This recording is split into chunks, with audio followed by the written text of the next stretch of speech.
ჩემი სისხლის უკანასკნელ წვეთამდე დავიცავ ყველა არტის, ჩემი იქნება თუ სხვისი იქნება.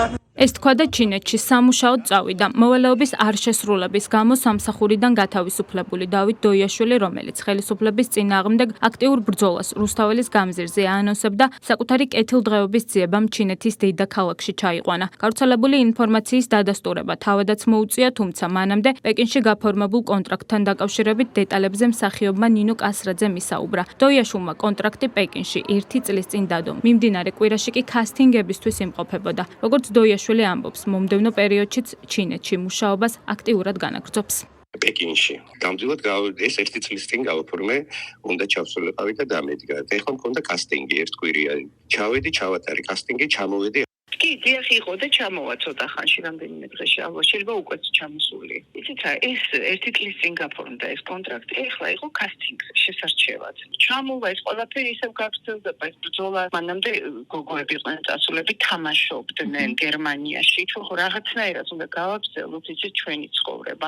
მართლა მე არ ვიცი არაფერი ამ საკითხთან დაკავშირებით სამწუხაროდ არა ვარ საქმის კურსში მოპატიე. აქტიურად საუბრობდა დავით დოიაშვილი, რომ ბრძოლას თქვენთან ერთად აგრძელებდა რუსთაველის გამზირზე. ახლა თუ გაქვთ ინფორმაცია, შეწყვეტა ბრძოლა თუ ჩინეთიდან აპირებს ხელისუფლების წინააღმდეგ ბრძოლას? იცით რა, მე არ მაქვს არანაირი ინფორმაცია დავით დოიაშვილთან დაკავშირებით და არ ვფლობ სამწუხაროდ. მე არა მაქვს პრობლემა და თუ ვინმე აქვს პრობლემა, მან ისაუბროს. მე არანაირი პრობლემა არ მაქვს ამასთან დაკავშირებით და მე ჩინეთის რესპუბლიკასთან, ჩვენი სახელმწიფოს კარგ ურთიერთობას მხოლოდ მივესალმები. მსახიობების მეორე ნაწილმა კი, რომლებიც რეჟისორთან ერთად რუსთაველის გამზირზე დაუღალო ბრძოლას აპირებდნენ, მისი ჩინეთში წასვლასთან დაკავშირებით დღეს ჩვენგან გაიგეს. გაქვთ თუ არა ამასთან დაკავშირებით ინფორმაცია? არა, წარმოგენა არ მაქვს. კაია, ულოცავ, რა ვიცი, მე არ ვიცი არაფერი. კაი, ნახვამდის. რადიკალების მხარდამჭერი რეჟისორის დაცვას დღეს ისევ ის ოპოზიციური პარტიები ცდილობდნენ, რომლებიც ჩინეთთან პარტნიორული ურთიერთობების გამო საქართველოს ხელისუფლებას აკრიტიკებდნენ და მეტიც ჩინეთს კომუნისტურ ქვეყანას ეძახდნენ. რაც მოძრაობაში დღეს დოიაშვილის ჩინეთში სამუშაოდ წასვლაში პრობლემას ვერ ხედავენ. ეს ადამიანი არის კულტურის მოღვაწე და მას აქვს არ ვიცი ხა კულტურული კავშირები და თავის დაწარმოებებს ხა რომელ ქვეყანაში წაიღებს ამას ხა ჩემთვის ნამდვილად არ გააჩნია პრინციპული მნიშვნელობა. დავით დოიაშვილის ეს ქმედება უპრინციპობის კლასიკური მაგალითია მმართველი გუნდისთვის. ქართული ოცნებისთვის კიდევ ერთხელ დადასტურდა ისიც, რომ თითქოს გულანთებული ხელოვანების მიღმა მხოლოდ მატერიალური ინტერესები დგას. უმრავლესობასა და საპარლამენტო ოპოზიციაში ორმაგ სტანდარტზე საუბრობენ და ამბობენ, რომ რადიკალების დღის წესრიგია, როდესაც ერთის მხრივ ჩინეთთან ურთიერთობებს საქართველოს უკუსლოს უწოდებენ, თავად კი პირადი კეთილდღეობისთვის ჩინეთში ჩადიან. როცა უნდათ ჩინეთელი კომუნისტური, როდესაც მათ დასაქმების საკითხები არის რა კონკრეტულ პერსონებზე აქვს საუბარი, მაშინ ეს კომუნისტური ელფერი გადასდის ჩინეთს და სიამოვნებით იღებენ იმ დახმარებას თუ ხელფას თუ სამუშაო ადგილს, რომელსაც ეს ქვეყანა სთავაზობს. ჩინეთი არის ჩვენი სტრატეგიული პარტნიორი, ჩინეთთან ურთიერთობა საქართველოს მისი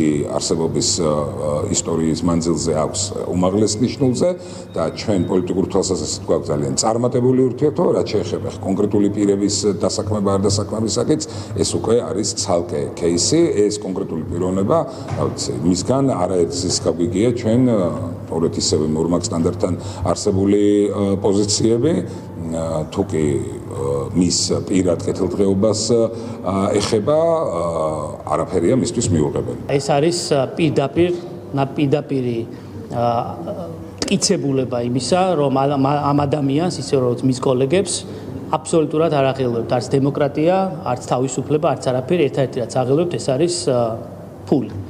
სადაც მეც გადაუხდიან, იქ წავა. ისინი ამბობდნენ, რომ ამ ყველაფერს უსასყიდლოდ აკეთებდნენ, თუმცა როგორც კი მოხდა კანონიერ საფუძველზე დოიაშვილის გათავისუფლება დაკავებული პოზიციიდან, როგორც ჩანს მასზე მატერიალურმა მდგომარეობამ თავისი ესე ვთქვათ ასახვა ჰპოვა და მან დაიწყო საზღვრებს გარეთ ძებნა ერთგვარი თავშესაფრის, თუმცა ფაქტი არის, რომ ეს კიდევ ერთხელ მიუთითებს იმაზე, რომ დიდი ალბათობით ის პერფორმანსები, რომელსაც ის რეგიონებში აწყობდა პროტესტის ნიშნად, ეს დაფინანსების გარეშე არ ხდებოდა. ზუსტად ამისთვის არის გამჭვირვალობის კომპონენტი მნიშვნელოვანი იმისთვის, რომ საზოგადოება მიცოდეს, ვისი თანხებით, ვინ ფინანსდება, ვინ უწყობს რადიკალიზმის გაღვივებას საზოგადოებაში ხელს. არა მარტო დოიაშვილი, ნაცმოძრაობის ძალიან ბევრი ადამიანი ჩინეთშიც დადის, იქ სავაჭრო ურთიერთობების გააჩნიათ და ნაცმოძრაობასაც და დოიაშვილსაც თავი დავანებოთ,